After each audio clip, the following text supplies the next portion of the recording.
today we will discuss about the global city and the key attributes of the global city. So, ano nga ba ang global city? So, first, saan nga ba nagmula ang global city? So, global city was, the term global city was introduced and popularized by Saskia Sassen in 1990s. And Sassen has also a book about global city na kung saan is meron siyang binanggit doon about the top 3 global cities, which is New York, Tokyo, and London. And sa top 3 global cities nito is kinoconsider siya or sinasabi na sila yung home na kung saan is merong world stock exchange and they are considered as the leading sa ekonomiya or sa globalization. Bakit? Because majority ng mga major corporations is naka-base or narito sa mga city na ito. And mostly ng mga investors or sa mga businessmen or businesswomen is dito sila nag-i-invest dahil nga mas mabilis and mas malawak yung kanilang ekonomiya. So ano nga ba ang global city? Pero bago yun, basahin muna natin yung learning objectives natin. First is to focus on global population and mobility, examining the role of global cities and migration in shaping the modern world. Next is to identify the attributes of a global city and how the cities act as engines of globalization, their economic, cultural, and political interconnectedness, and to explore the complex factors behind global migration, including political, economic, and social influences, and as well as to understand the experiences of overseas Filipino workers, providing personal research into the challenges and contributions of migrants.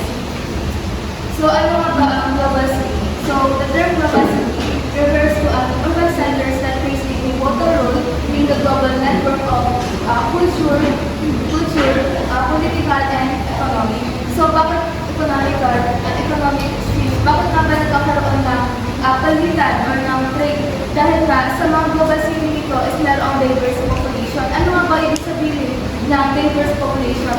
So, ibig sabihin nito na sa isang lugar, hindi lamang isang lahi yung naroon, kundi iba't ibang lahi mula sa iba't ibang bansa ang merong interaction na namumuhay sa isang city. Kaya nagkakaroon ng diverse ng exchange dahil nga sa interaction ng iba't ibang mga tao. And dahil sa interaction nito, meron silang pagbabahagi ng mga knowledge, ideas, and mga cultures nila na kung saan is na-adapt na rin ng mga tao na nakatira sa city na yun.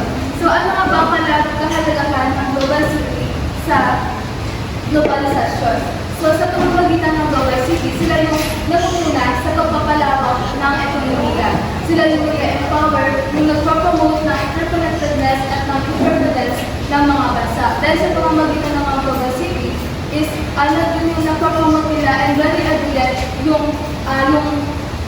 yung pagpapalaganap ng kanilang ekonomiya, hindi lang ng kanilang ekonomiya, kundi maging ng kanilang kultura. So ano nga ba yung mga key attributes ng global city? So una is yung economic powerhouses. So ang economic powerhouses, yung mga global city, they are characterized by their economic significance. Ano nga ba ibig sabihin nito? Na sila ay home ng mga multinational corporations. Sila yung meron silang mga stock exchange at iba pa. And hindi lang iba, kundi strong din yung mga industries na meron sila dahil yung mga technology sa mga mechanical at iba pa. And through this global city is na ipapalaganap din nila yung abot sa ekonomiya. So isang halimbawa nito is sa New York.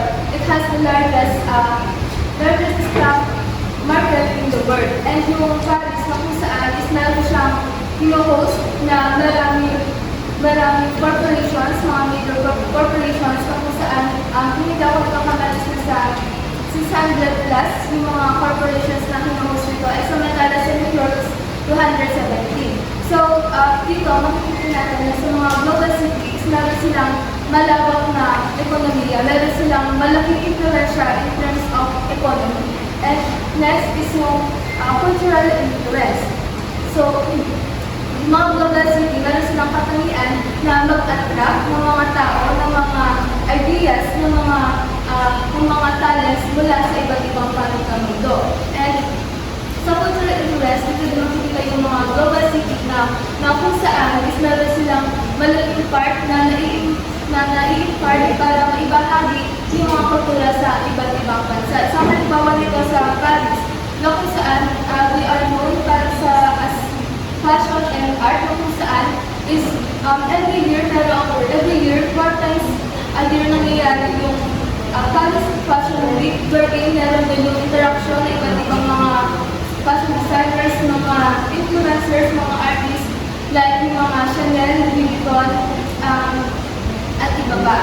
And isa rin halimbawa is yung Los Angeles, wherein known sila as a film industry na kung saan is masasabi na ang Los Angeles is nakakasabay siya sa filmmaking industry ng mundo. And known din ang Los Angeles bilang American film industry making. So ano nga ba ang pinitulot ng cultural influence sa globalisasyon?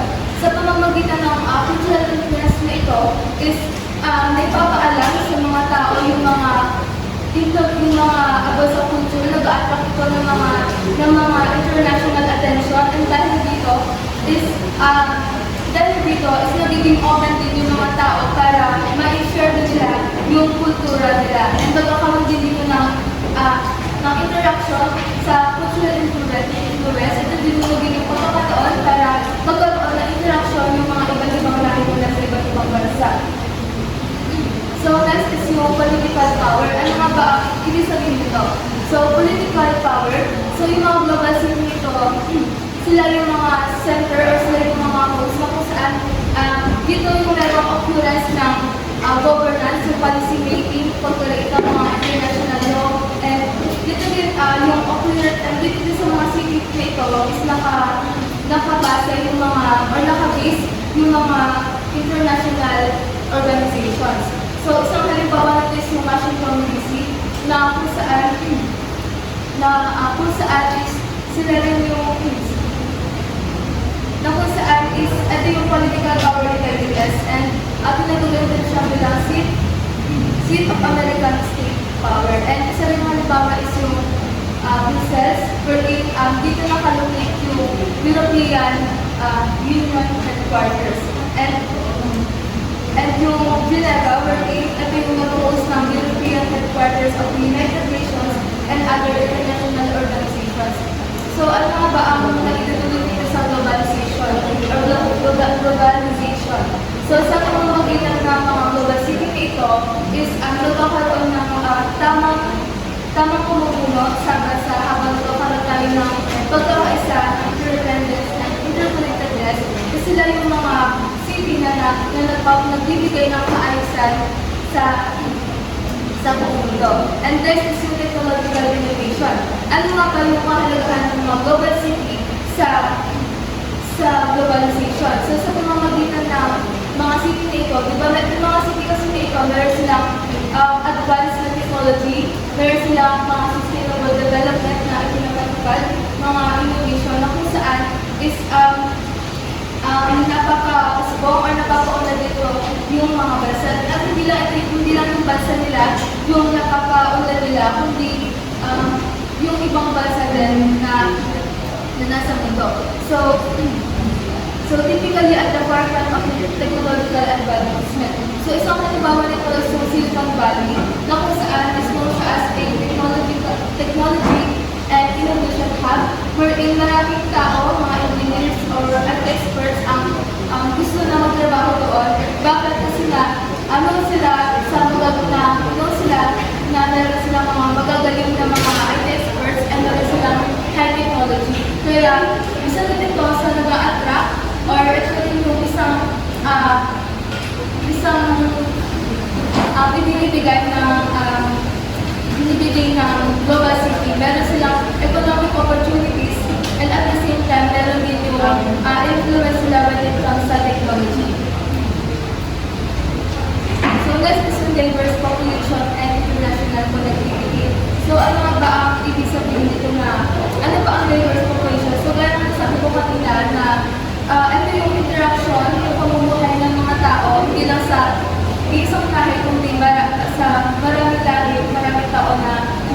iba't ibang bansa. So sa diverse population and international connectivity, mahalaga rin ito sa globalisasyon kasi kasi di ba, part ito ng globalisasyon na kung saan is merong interconnected as yung mga tao. So isang nagpapalit is yung London bilang multiculturalism, wherein maraming taong bilang yung mga mga English people yung naroon o yung mga British, hindi meron din din yung mga Jewish, mga Filipino, mga Hindu na nagtatrabaho roon. And hanggang ngayon is in-demand pa rin yung mga nurse sa London. Kaya maraming Filipino na nurse ang nais na pumunta sa London. And isa rin na example nito is yung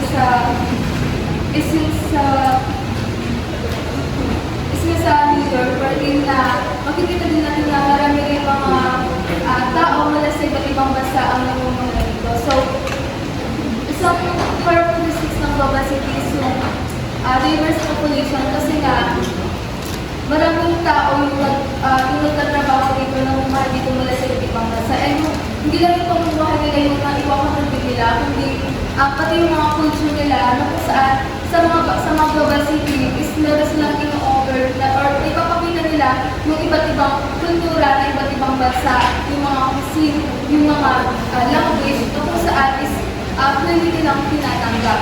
So,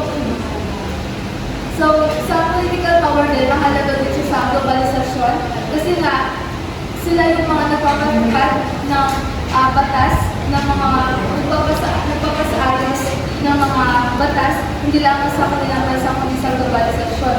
So, sa pamamagitan ng mga global city na namumuna sa political power, is merong kaayusan sa government, pamahalahan ng government.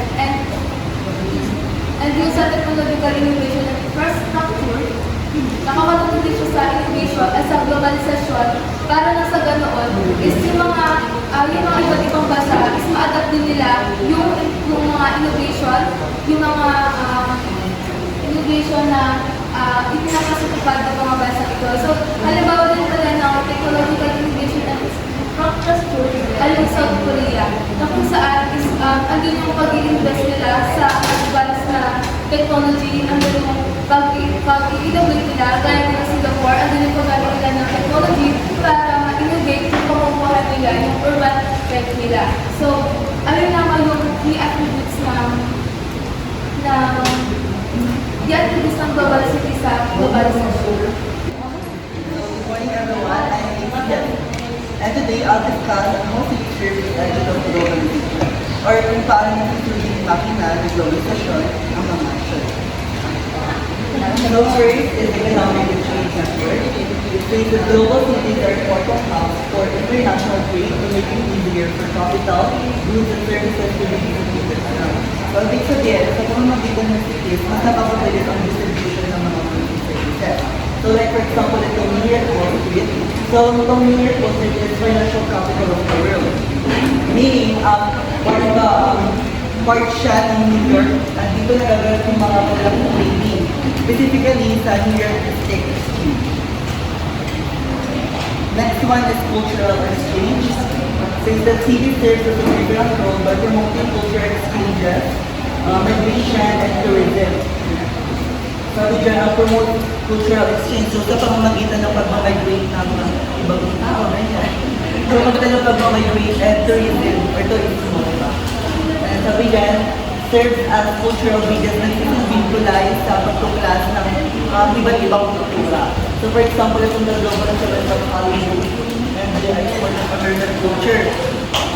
So, yung Hollywood kasi is kilala siya sa industry ng paggawa ng mga magandang pelikula and entertainment. And naka-affect ko ito sa American culture. I like, for example, yung kung paano yung status ng pamumuhay nila ngayon. Next one is innovation and knowledge hub. So global cities act as centers for research and development. Siyempre, sobrang laki ng population ng mga cities, mas nangangailangan ng mga cities ng mga bagong pamamaraan or technology para sustain nila yung development ng isang so like for example, the role of Silicon Valley in the tech industry, role and advancement of the digital economy. economy. So yung Silicon Valley kasi, dyan located yung iba't ibang malalaking tech headquarters, which is yung mga Apple, Tesla, Google, Facebook, ganyan. So dyan located yun. And alam naman natin na nagbigay talaga ng malaking contribution yung mga industries na yun, di ba? Next one, is labor migration and workforce diversity. Cities offer and attract migrants from rural areas and other communities due to higher wage. So sa patuloy paglaki or pagdami ng population ng mga cities, mas nangangailangan sila ng mga tao, mga skilled and talented na mga trabahador. So yeah, London's diverse workforce in finance, healthcare and aviation sector. Yung London kasi is kilala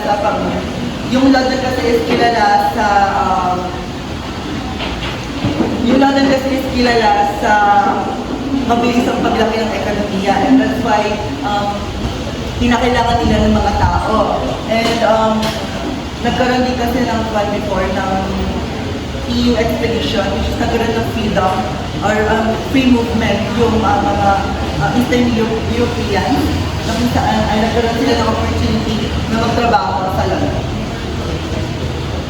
And that's one is the political policy influence. Global cities act as centers for international diplomacy.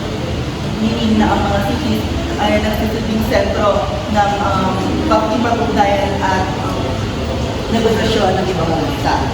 So yan, the influence of United Nations in the Philippines, in the New York International Peace and Security. So ang main headquarters kasi ng UN is located sa New York. And alam naman natin ang pangunahing layunin ng UN is magbigay protection sa ibang bansa, magbigay protection sa bansa or kumbaga pumigil ng mga alitan or mga bigsa. That's how it is represented. So, good morning everyone. I am Roslyn Lucas. I will be discussing the different categories of global city. So, ang una ay ang global giants. So, ang global giants ay ang malalaking cities na may malaking influence sa global economy at culture. So, example nito ay sa US, sa New York, Los Angeles, sa Japan naman, ang Tokyo, Osaka, at Kobe. France, Paris, sa UK, London. So, bakit sila tinawag ng global giants? Tinawag silang global giants kasi nga mataas ang gross domestic product nila. So, pinapakita nito na malakas ang ekonomiya ng mga cities na to.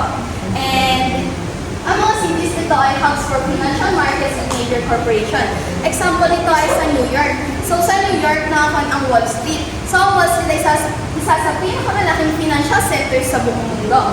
And, so, sila rin ang pangunahing may ambag sa arts, fashion, and media and entertainment. Sample nito ay ang Los Angeles. So, sa Los Angeles nakalagay ang Hollywood. Ang Hollywood ay center ng TV production at movies. And another example is sa Paris, France. So, sa Paris, France nakalagay ang LVMH. So, ang LVMH ay conglomerate company na under dito ay mga luxury brands like Louis Vuitton, Chanel, Dior, Bulgari, at iba pa. So, dahil dito, nipapalaganap nila ang culture nila sa iba't ibang bahagi ng mundo. And key players in global capital and talent group. So, na-attract din dito na mag-migrate ang mga skilled professional at talented individuals dahil na madaming job opportunities at mataas ang level or antas ng pamumuhay sa mga cities na to. The next one is emerging gateways. Sa emerging gateways, ang may malalaking cities na nagsisilbing business and transportation entry points para sa mga trades or palitan ng mga service, goods and services sa kanilang mga bansa at sa kanilang region. And center din siya ng kalangkalan at logistics dahil nga maraming international airports, seaports at railway system na nagiging daan para sa palitan ng mga goods and services.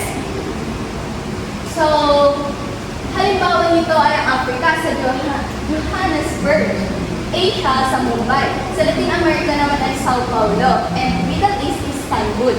So, growing economies with middle income status. Kasi ang mga cities nito ay may medyo stable na economy. So, ibig sabihin, mas mataas lang ang taas ng kanilang pamumuhay compared sa mga mahihirap na bansa.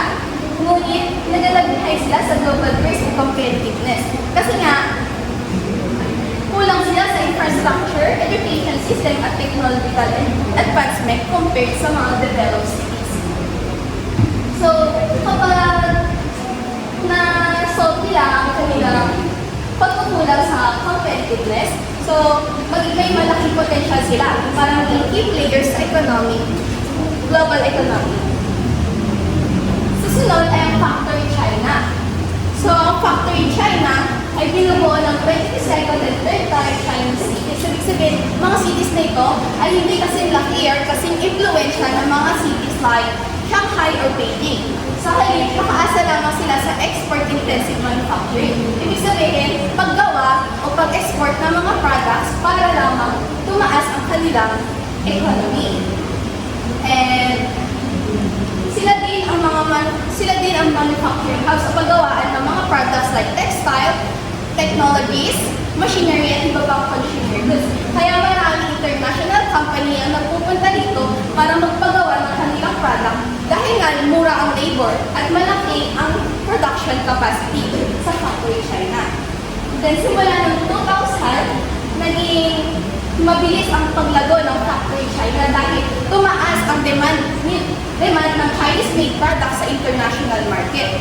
Ngunit, kapag magkabilis ang paglago nila, nananatili pa rin silang mahirap compared sa developed cities. Kasi nga nakaasa lamang ang kanilang economy sa pag-export at pag-manufacture. So kapag bumaba ang demand sa international market, maapektuhan sila. Mawawalan sila ng kita at mawawalan ng trabaho ang mga trabahador sa China. So, upang mas maging competitive ang kanilang economy, kailangan nila mag-transition to a service-oriented economy. Kailangan nila mag-invest sa education at training ng mga workers para sila maging professional in terms sa technology at manufacturing management fields. So, kapag na-shift sila, magiging stable ang kanilang economy at kaya nila makipag-competensya sa mga global giants. Asian Anchors. So, binubuo ito ng 6 na metro areas na may malaking papel sa economy ng Asia at sa pandaigdigang market or international market. So, nakala-include dito ay mga cities na malapit sa Pacific Ocean. Ang Beijing, Hong Kong, Seoul, Shanghai, Singapore. Nagsali din ang Moscow dahil nga nag-emerge ang kanilang market. So, hindi sila kasing yaman ng global giants, pero patuloy pa rin ang paglago ng Asian Anchors. Kasi nga, nandito rin ang command centers or dahil gumaganap ang Asian Anchors bilang mga command centers at pagpapalakad ng mga negosyo sa mabilis na lumalagong economy ng Asia. So,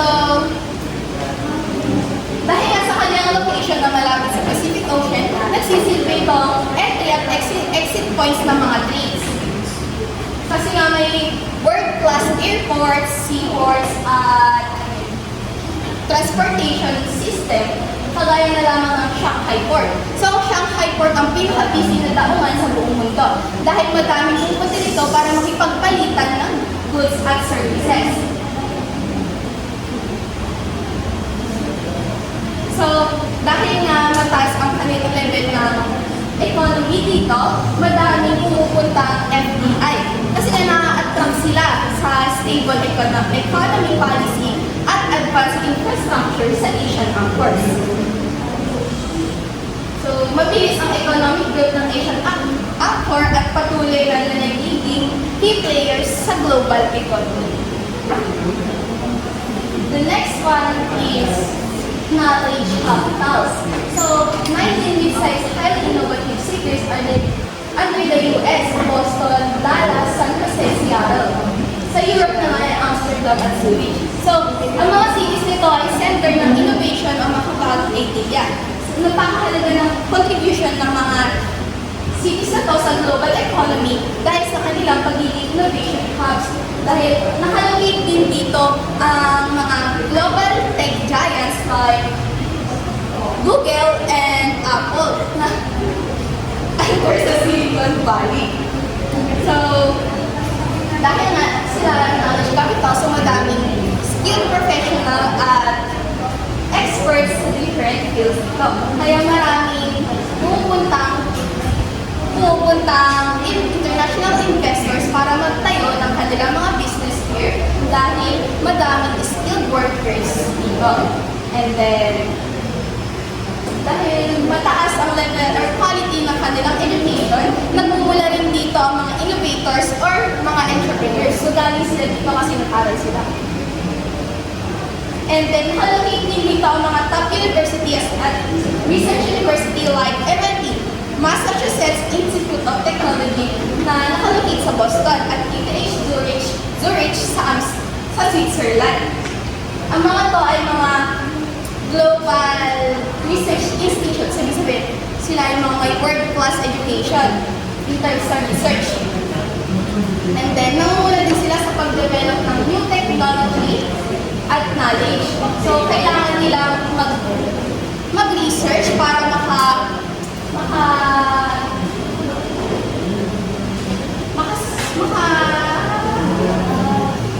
kailangan mag-research para makahanap ng new idea or new technologies para makapagsabayan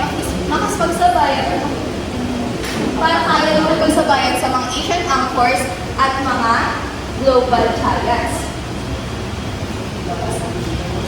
And the next one is the international middleweights. So, international middleweights ay binubuo ng mga cities na galing sa Australia, Canada, at Europe. So, mahalaga ang role ng mga to sa global economy dahil nga globally connected ang mga cities na to. And then, active silang nakalahok sa global market or international trade. And then,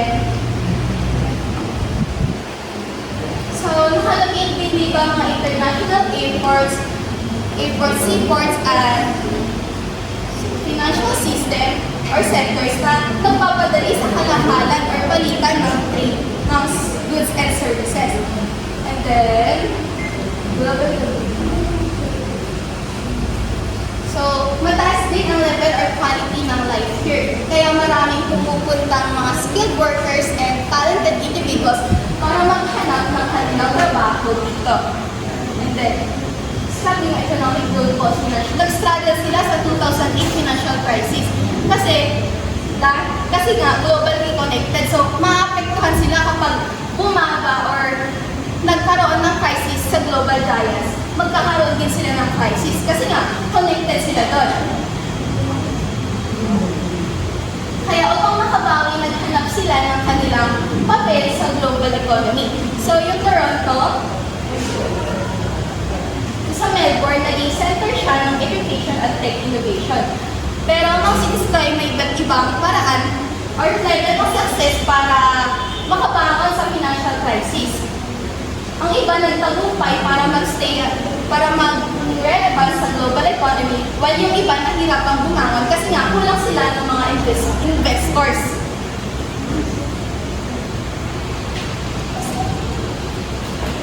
So, the last one is American middleweights. So, ang mga American middleweights ay mga 16 mid-sized metro areas na may kapangpangang laki sa US. So, example tayo Indianapolis, Miami, St. Louis, etc. So, hindi sila kasi laki ng global giants, masabing relatively wealthy pa rin ang mga bansang ito o mayaman pa rin compared sa mga mahihirap na lugar. So pangunahing dahilan kung bakit lumalago ang ekonomiya ng mga cities na to ay dahil sa pagkakaroon nila ng mga powerful universities at mga iba pang anchor institution. So tahanan kasi ito or nakalagay dito sa mga highly respected university at research anchors na nagpapalakas ng kanilang innovation at economic growth. Example nito ang University of Miami at Washington University sa St. Louis. So, ang mga university nito ay nagbibigay ng world-class education and research. So, dito, kailangan nila improve ang creative sector competitiveness. So, ang creative sectors ay ang industry ng pagbebenta ng products o service sa iba't ibang bansa. So, dito sila nagkukulang. Kaya sila ay nahuhuli ang paglago ng kanilang ekonomiya compare sa ibang developed cities. And kailangan nilang malakasin ang kanilang export-oriented industries. Kailangan nilang makipagpalitan ng mga products at services para mas lalong lumago ang kanilang ekonomiya. So, mababa din ang FDI nila sa foreign direct investment. Kasi nga, hindi na-attract ang mga investors na magpatayo or mag-invest sa mga cities na to. Kaya kailangan nila mag-invest sa skill development and training para sa kanilang manggagawa para matugunan ang demand ng mga highly skilled workers ng mga international investors. Hey everyone, my name is Ilardes Oka and I'm going to discuss about the migration, global migration, and the push and pull factors. What is migration? When we say migration, it is the movement of people from one place to another. And according to the IOM or the International Organization Migration, they define migrant as any person who is moving or has moved across an international border or within a state away from his or habitual place of residence regardless of the person's status, whether the movement is voluntary or involuntary, what causes for the movement are, or what the length of the state is. So, may tatlong bahagi ang migration. Number one is the internal migration. When you say internal migration, dito lang, nakapaloob lang siya dito sa bansa natin. For example, is the rural to urban, urban to rural areas. Halimbawa, ang paglipat ng mga tao mula sa rural na lugar patungo sa urban na lugar sa Pilipinas para maghanap ng mas magandang oportunidad ng trabaho at mas mabigyan ng mataas na antas ng pamumuhay. The other one is the external migration. When you say external migration, ito naman po yung mga tao na lumuluwas sa ibang lugar at ibang bansa. For example, is paglipat ng manggagawa mula sa Pilipinas patungo Saudi Arabia upang magtrabaho bilang isang construction worker. Ang manggagawa ay lumilipat sa ibang bansa para sa mas mataas na sahod at mas magandang oportunidad ng trabaho. The other one is the forced migration. When we say forced migration, ito po yung mga sapilitang paglipat ng tao sa ibang bansa o ibang lugar dito man sa Pilipinas. For example, is the war between the Ukrainian and the Russians, wherein Ukrainian people are forced to migrate or to move in other countries so that they can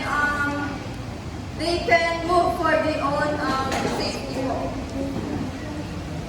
When we say global migration naman po, the international movement of people across borders, either voluntary or involuntary, various reasons like seeking employment, escaping conflict, or pursuing education.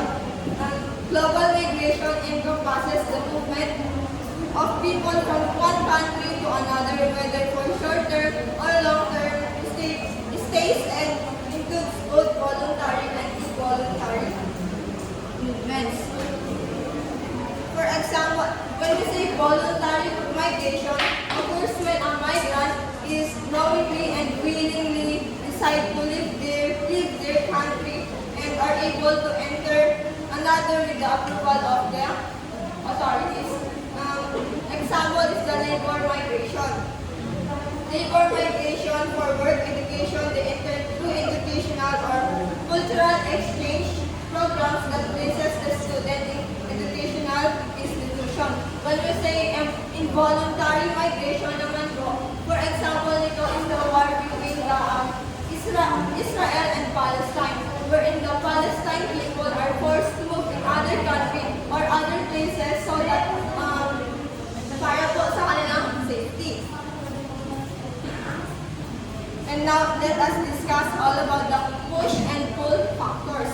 When we say push factors, ito yung mga nagtutulak ng mga negatibong kondisyon o pangyayari sa lugar na tinitirhan ng isang tao na nagtutulak sa kanila na lumipat. For example, is the lack of economic opportunity. Limitadong job rate, job prospect, low wages, at high employment rate. Ito ay mga dahilan upang mag-push po yung mga tao mag-seek ng better economic conditions sa ibang bansa. For example, ulit ay yung lack of assets. Maraming mga Pilipino ang lumilipat sa ibang bansa dahil sa kakulangan ng mga ari-arian. Ang mga, for example, yung mga magsasaka ng mga rural areas ay madalas nagkakaroon ng mababang kita at walang sapat na mga ari-arian upang maitubulod ang kanilang mga pamilya. Dahil dito, marami sa kanila ang naghanap ng magandang opportunity sa ibang bansa tulad ng Dubai at Qatar kung saan mas mataas ang sahod at mas maraming pagkakataon na makapag-ipon upang makapagbili ng ari-arian. The other example is the low wages and poor working conditions, wherein dito maraming Pilipinong manggagawa ang lumilipat sa ibang bansa dahil sa mababang sahod at mapanganib na kondisyon sa pagtatrabaho sa Pilipinas. Example ng mga construction workers ay madalas nagtatrabaho sa mapanganib na mga kondisyon at tumatanggap ng mababang sahod dahil dito ang naghahanap sila ng mas magandang opportunity sa ibang bansa tulad ng Middle East at Singapore kung saan mas mataas ang sahod. When we say pull factors naman, ito yung mga oportunidad na sa isang bagong lokasyon na umaakit ang mga tao na lumipat tulad ng mas magandang pagkakataon sa trabaho o mga pagkakataon sa edukasyon. According to the European Parliament.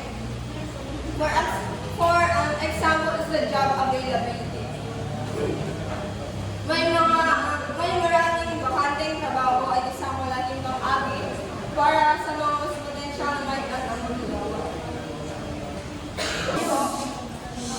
Ito yung mga opportunities sa isang bagong lokasyon na umaakit ng mga tao na lumipat tulad ng mas magandang pagkakataon sa trabaho o mga pagkakataon sa edukasyon according sa European Parliament.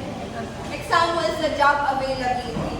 May maraming bakanteng trabaho ay isang malaking pang-akit para sa mas potensyal na migrant o manggagawa. Maraming mga Pilipino ang lumilipat sa ibang bansa tulad ng Canada at Australia dahil sa malakas na ekonomiya at maraming pagkakataon sa mga trabaho sa bansang Australia at Canada. For example, is yung mga nurses wherein ginagrab ng mga nurses yung opportunity na maraming ina-acknowledge yung ibang bansa na makapag-apply sila para dun sa trabaho na yun lang. My name is Stephanie Cantero. Bakas naman. Factors of drivers globalization. Okay. Political factors. Conflict and war. Violent civil unrest and violent political instability force people to flee for safety, leading to increased privilege migration.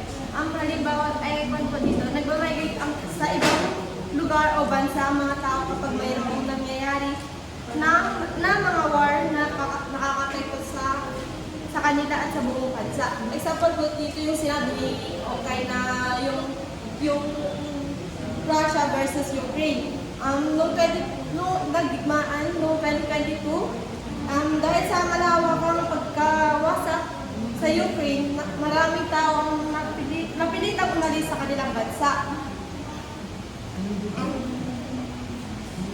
government policies, immigration laws, and asylum policies impact migration patterns. Liberal policies attract migrants, while restrictive ones create barriers.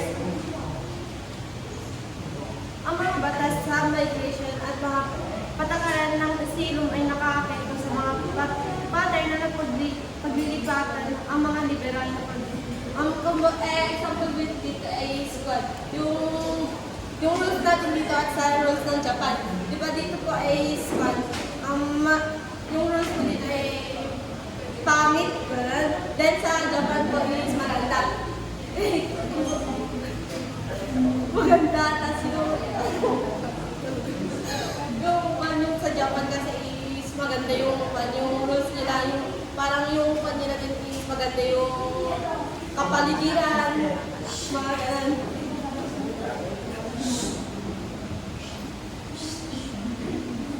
Human rights violation. Discrimination and lack of freedoms push individuals to seek better living conditions in more stable regions. Nagiging dahilan ang discrimination sa paglipat ng isang tao, lumilipat sila sa ibang lugar dahil nakakaramdam sila na nababayulit yung ng kanilang human rights dahil hindi pantay ang pagtrato sa kanila ng kanilang kapwa at naghahanap sila ng mas better na tirahan para makaiwas sa mga ganitong sitwasyon. Economic factors, job opportunities and economic development. People migration to welfare nations for better jobs, higher wage, and improved living conditions. Nagmamigrate ang mga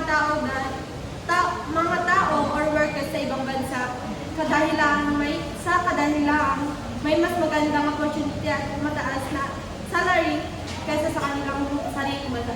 Kumbaga sa nurse po, is mababa yung salary dito, then sa Canada, mataas yung salary doon. Lumilipat yung Pilipino doon sa Canada para sa mas mataas na salary.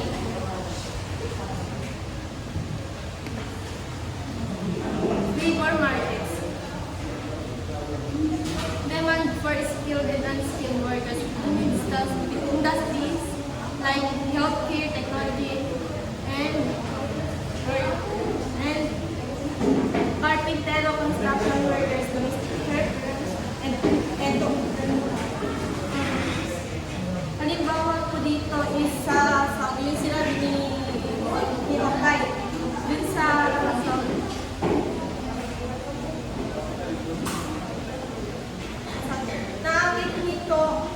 naakit ang mga workers sa iba't ibang bansa kabilang ang Pilipinas dahil sa mataas na demand sa mga magagawa sa Saudi. Poverty and lack resources. Poverty and employment and Inadequate. basic services push people to migrate in research of better opportunities. Dahil sa kahirapan, lumilipat sila sa city upang maghanap sila ng trabaho tulad ng mga farmers na nasa liblib na lugar o probinsya na kailangang lumipat para makahanap ng magandang trabaho dahil sa mababang kita sa pagsasaka.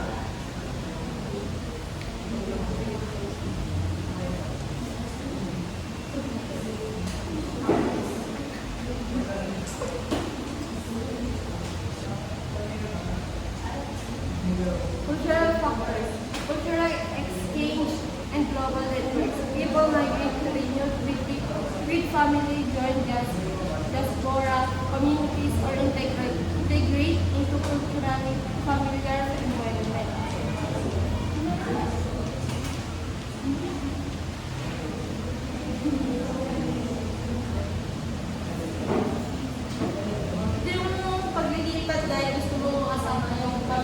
pamilya mo, makasama muli ang pamilya mo, o pag-join sa mga kababayan sa loob sa ibang bansa. Education and career growth.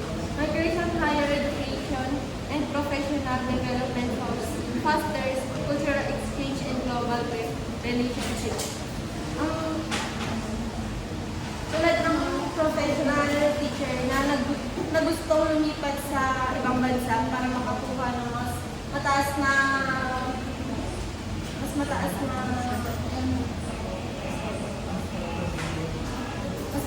position at mag-boom ang kanyang karir.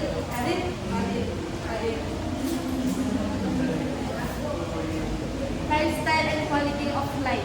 Better health, care, safety, and access to cultural amenities at our individual city and way of life. Ito yung paglilipat sa mas magandang pamamalaga ng kalusugan at kaligtasan ng isang bansa. Halimbawa, isang tao ang lumipat sa isang bansa na may mas mababang antas ng krimen at mas ligtas na kalidad.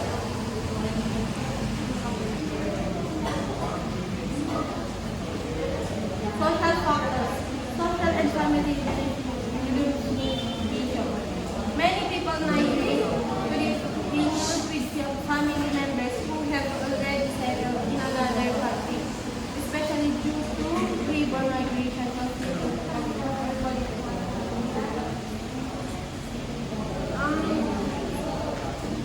lumilipat ang isang tao para makasama o mag-business sila ng pamilya na nasa ibang bansa. Parang yung lifestyle.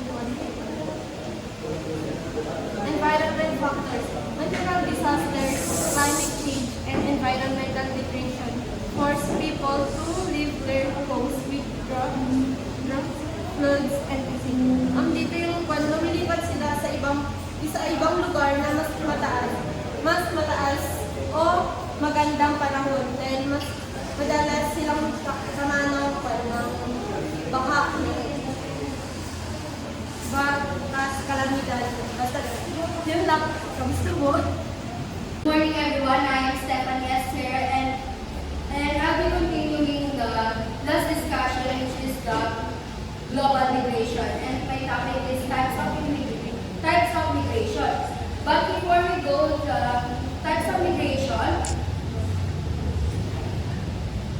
let's distinguish first what's the difference between immigration and emigration. Immigration is the act of entering a new country to live permanently. Think of it as a perspective of the destination country. Immigration, ito ay ang pagpasok ng isang tao sa isang bansa upang manirahan at magtrabaho ng permanente sa ibang bansa. Example, if yung isang tao ay lumipat mula sa Pilipinas patungo sa Canada para magtrabaho at manirahan, siya ay isang immigrant sa Canada. Next, emigration is the act of leaving your home country to live permanently in another. This is the perspective of the origin country.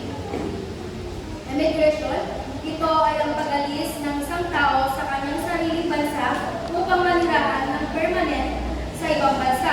Example, ako ay immigrant sa Pilipinas at immigrant naman sa Canada.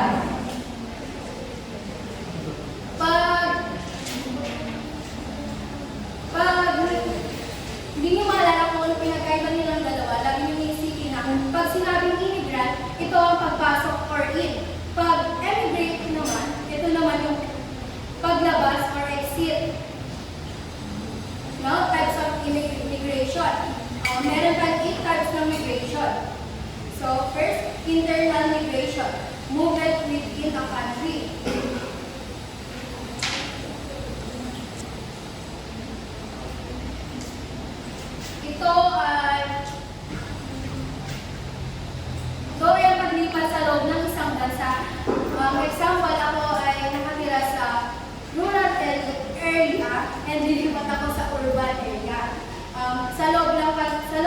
country ako lilipat ng lugar. Next, international migration or external. Ito ang paglipat sa pagitan ng mga bansa. Example is, dito ko naman nila sa Pilipinas, nilipat ako sa ibang bansa upang manirahan doon. Next, voluntary migration. People choose to go. Ito ay paglipat ng mga tao mula sa isang lugar patungo sa iba dahil sa kanilang kagustuhan. Karaniwang itong nangyayari dahil sa paghahanap ng mas magandang opportunity tulad ng mas mataas na sahod. Ito ay kusang loob na paglipat upang magtrabaho sa ibang bansa dahil sa magagandang opportunity doon and sa mataas na sahod. Hindi kagaya dito sa Pilipinas na mababa na yung sahod malaki pa yung and mababa pa yung mga kumunti lang yung mga opportunity na magaganda. Next, forced migration. People are compelled to move. Ito naman ay persahang paglipat sa ibang bansa dahil sa bansang iyon is may nangyayari ng war or kaya mga natural disaster kaya kailangan nilang lumipat sa ibang bansa upang maging ligtas sila. Labor migration, movement primarily for work. Ito naman dito nakapasok ang ating mga overseas Filipino worker or kaya OFW. Sila yung mga Pilipinong nagtrabaho sa ibang bansa upang matustusan nila yung mga kailangan ng kanilang pamilya. Seasonal migration, temporary movement for seasonal work. Ito ay pansamantalang paglipat ng mga tao mula sa isang lugar patungo sa iba para sa trabaho ng panahon. Karaniwan itong nangyayari sa mga industry na may matataas na pangangailangan sa mga worker. Sa ilang particular na panahon ng taon, tulad ng agriculture, fishing, and etc. Ito naman is, hindi ito permanent na work. Saka lang sila magkakatrabaho dito kung anihan na. Pag natapos sa panahon na wala na silang trabaho, and kailangan na naman nilang maghintay na years or kaya months bago magtrabaho doon. Next, circular migration. Repeated movement between countries. Ito ay paulit-ulit na paglipat ng isang tao sa pagitan ng dalawa o higit pang mga bansa. Karaniwan itong nangyayari sa mga magawa na naghahanap ng trabaho sa ibang bansa. Ngunit, nagbabalik din sila sa kanilang bansa pagkatapos ng ilang taon. Next, return migration. Returning to one's home country after living abroad. Ito ay pagbabalik ng isang tao sa kanyang sariling bansa pagkatapos manirahan sa ibang bansa. Maaaring ito ay dahil sa iba't ibang mga kagailangan tulad ng pagnanayas na makasama ang pamilya, paggamit sa kultura ng sariling bansa, at paghahanap ng mas magandang opportunity sa sariling bansa. Example, maaaring magdesisyon ang isang tao na bumalik sa Pilipinas pagkatapos magtrabaho sa ibang bansa ng ilang taon dahil gustong makasama ang kanyang mga anak. Good morning everyone, I am Alexandra Cabrón. Today I will discuss the experience of overseas Filipino workers. Pag sinabi natin OFW or overseas Filipino workers ay sila yung mga Pilipino na nagtatrabaho sa ibang bansa upang matustusan ang mga pangangailangan ng kanilang mga pamilya. Pag sinabi naman natin labor migration, ito ang mga Pilipino na umaalis sa kanilang sariling bansa upang pumunta sa ibang bansa para magtrabaho. Number 1 is separation from the family.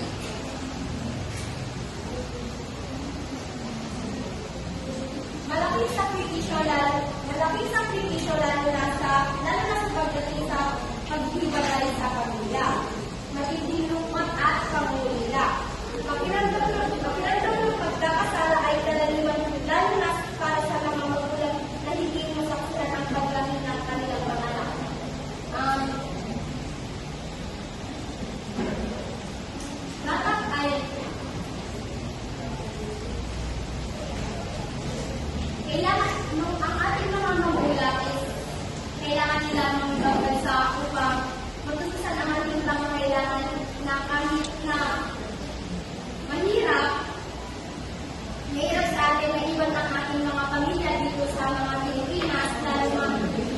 mga Pilipinas.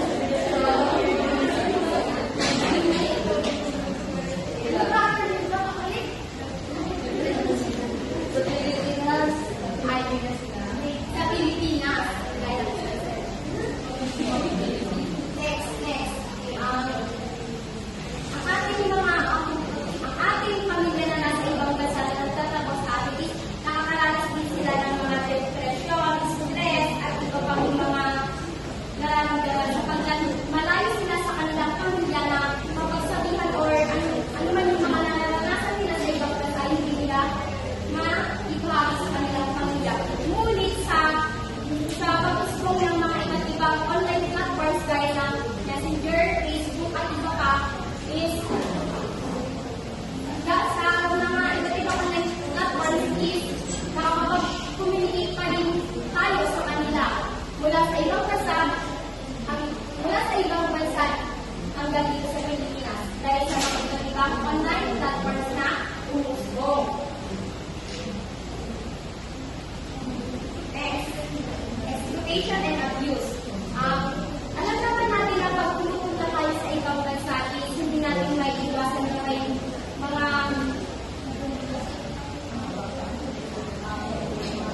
mga hindi magagandang nangyayari gaya ng sa ibang Saudi.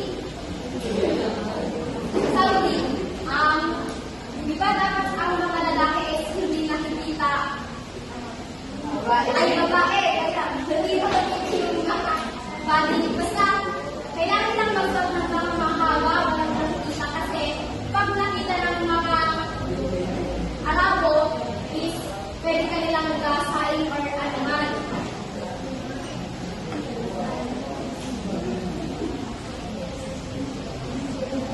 May mga amo din sa ibang bansa na mapanakit sa ating na mga Pilipino na nagtratrabaho sa ibang bansa.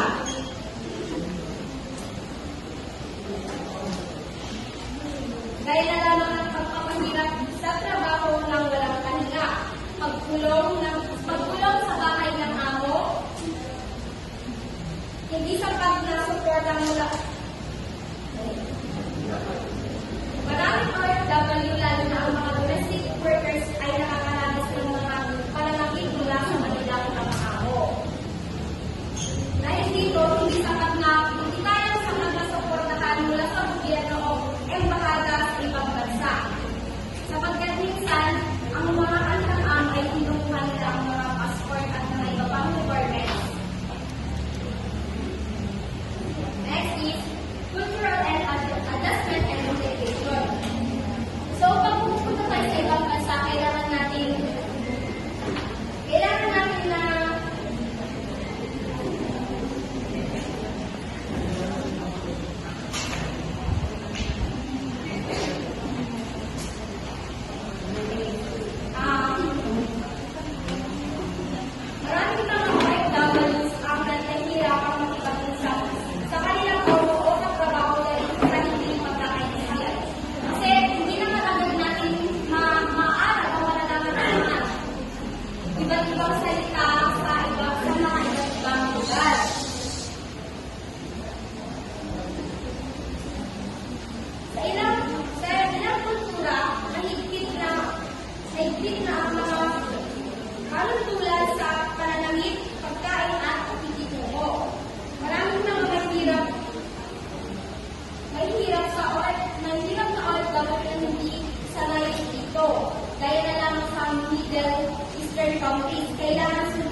working condition or career growth. So, hence labor markets, meaning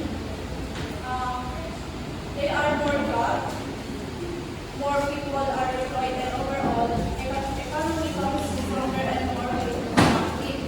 So, this happened when people move from other countries with high unemployment rate to countries where there is need for workers and more job opportunities. So both in the countries people migrate to the receiving country yung pupuntahan nila and their home countries. So in these receiving countries, migrants feel labor shortage. So while their home countries, migration reduce competition for limited jobs. So why is this important? So this is important because tinutulungan ng mga migrant Pilipino na tunan yung kakulangan ng mga trabahador dun sa ibang bansa.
lugar, sa isang bansa or isang lugar, ay tumutulong sila na palakasin yung mga yung industriya at basiklahin ng ekonomiya ng region.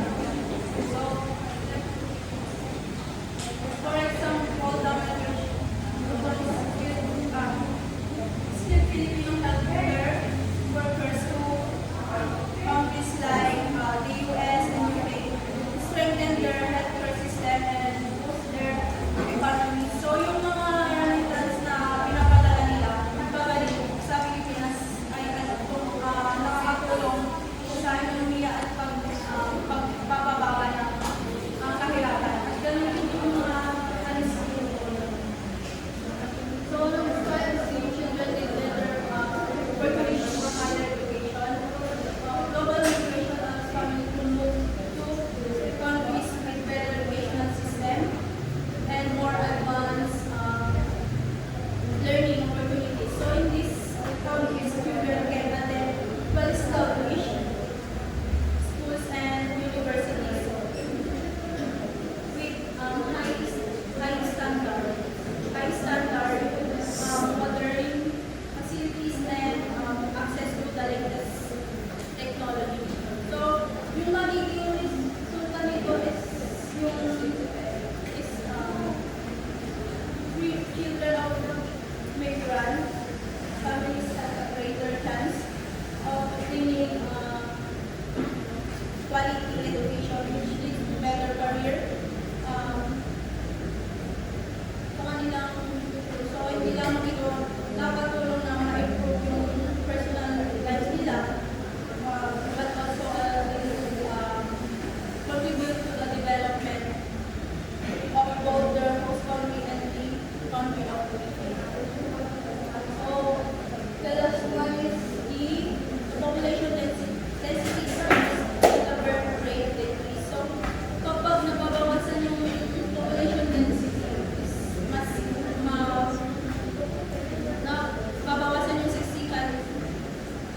nababawasan yung siksikan dito sa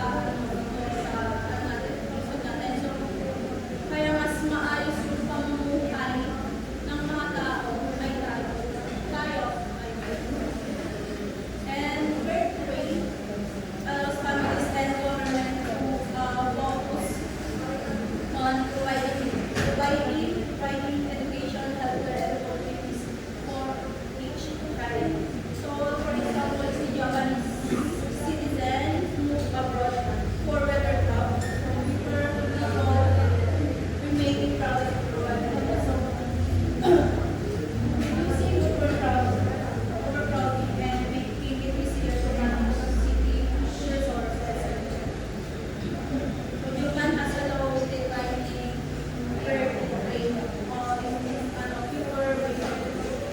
fewer babies are being born. The baby Filipino and migration trends contribute to this decline. So, reduced growing and lower birth rates to be healthy, but it can also help balance demographic and labor needs by bringing workers from other nations. That's one positive result of global migration. So, good morning everyone. I'm Maxine Joy Tiodo and I'll be discussing the negative impact of global migration. So, number one is the loss of people from Norwegian countries impact on the level of outlook and development of the whole country. Ang paglipat ng mga Pilipino sa ibang bansa ay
Pasilidad. Ito ay nagdudulot ng mga problema sa magkakaisa sa lipunan at nagpapataw ng presyon sa mga gobyerno na maghanap ng mga solusyon upang matugunan ang mga pangangailangan ng mga lokal na residente at mga migrante. So, number 3, having a large population puts too much pressure on natural resources, amenities, and services. So, example nito ay migration to urban centers in India. Ang paglipat ng mga tao sa mga sentro urbano sa India ay nagdudulot ng sobrang dami ng populasyon na nagpapataw ng presyon sa mga natural na rekurso, mga pasilidad at mga serbisyo. Ang mga lungsod ay nahihirapan na matugunan ang mga pangangailangan ng mga residente tulad ng tubig, kuryente at mga pasilidad. Sa kalusugan, ang pagdami ng populasyon ay nagdudulot din ng mga problema sa trapiko, pollution at mga isyu sa kapaligiran. Ito ay magpapataw ng presyon sa mga gobyerno na maghanap ng mga solusyon upang matugunan ang mga pangangailangan ng mga residente at maprotektahan ang mga natural resources. So number 4, migration changes the population of a place, therefore, the distribution of the population is uneven explained. Example, rural to urban migration in China. Ang paglipat ng mga tao mula sa mga lugarang rural patungo sa mga lungsod sa China ay nagbabago sa populasyon ng lugar. Dahil dito, ang pagkakahati ng populasyon ay hindi pantay-pantay. Ang mga lungsod ay nagiging sobrang populado, samantalang ang mga lugarang rural ay nagiging walang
manggagawa sa Middle East o sa ibang bansa ay isa sa mga pangunahing dahilan ng pagtaas at pagbaba ng mga pamilyang magulang. Kapag ang mga magulang ay naglipat sa ibang bansa upang maghanap ng trabaho, ang mga anak nila ay madalas na naghihiwalay sa kanilang mga kamag-anak at hindi nakararanas ng mas malawak na pamilya. Ang mga bata ay lumalaki ng walang suporta ng mga lolo, lola, tito at tita na nagdudulot ng mga problema sa kanilang emosyonal na pagrelasyon. Ang pagkakawala ng mas malawak na pamilya ay nagpapataw ng presyon sa mga magulang na naglipat sa ibang bansa na nagdudulot ng mga problema sa kanilang relasyon sa anak. Next is introduction of diseases and social problems. The migration of refugees from Syria to Europe. Ang paglipat ng mga refugee mula sa Syria patungo sa Europe ay nagdulot ng pagpasok ng mga bagong sakit at problema sa lipunan dahil sa mga kondisyon sa pamumuhay na hindi maganda sa mga kampo ng refugee. Ang mga tao ay nagkakasakit ng tulad ng tuberculosis, scabies at iba pa. Bukod dito, ang paglipat ng mga refugee ay nagdulot din ng mga problema sa lipunan tulad ng kawalan ng trabaho, kakulangan at sa pag-access sa mga serbisyo sa kalusugan at edukasyon, at mga problema sa pagkakaisa sa lipunan. Ang mga problema na ito ay nagpapataw ng presyon sa mga gobyerno sa Europa na maghanap ng mga solusyon upang matulungan ang mga refugee at mapabuti ang kanilang kalagayan. So the last negative impact of global migration is racial tensions and discrimination. Example is African migration to Europe. Ang paglipat ng mga Afrikano sa Europa, particular sa Pransya, United Kingdom at Italy, ay nagdudulot ng mga problema sa pagkakaisa sa lipunan dahil sa mga tensyon sa pagitan ng mga lahi at diskriminasyon. Maraming mga Afrikano ang nakararanas ng diskriminasyon sa paghahanap ng trabaho, pabahay at iba pa mga serbisyo sa lipunan. Sila ay madalas na tinuturing ng mga ibang tao o mga kabilang o mga hindi kabilang sa lipunan ng mga Europe. Sa Pransya, United Kingdom at Italy, ang mga Afrikano ay nakararanas ng diskriminasyon. Ang mga tensyon sa pagitan ng mga lahi ay nagpapataw ng presyon sa mga gobyerno sa Europe na maghanap ng mga solusyon upang mapabuti ang relasyon sa pagitan ng mga magkakaibang lahi at kultura. Kailangan ng mga gobyerno sa Europe na gumawa ng mga hakbang upang mapigilan ang diskriminasyon at mapabuti ang pagkakaisa sa lipunan. So sa topic na to, na-discuss ang global population and mobility. So, sa unang topic, natakal ang global city at kung anong ibig sabihin nito. And then, na-discuss din ang 5 key attributes of global city, which is the economic powerhouses, cultural influence, political power, technological innovation, and infrastructure, and the last one is diverse population and international connectivity. And na-discuss din ang mga cities serve as engines of globalization. So, ito ay ang economic and trade networks, cultural exchange, innovation and knowledge hubs, labor migration and workforce diversity, political and policy influence. And then, na-discuss din ang different categories of global city. So, ito. Ang una ay global giants, emerging gateways, factory China, Asian anchors, knowledge capitals, international middleweights, and the last one is the American middleweights. So, sa pangalawang topic naman ay global migration.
and policy supported government initiatives. Discuss din nila ang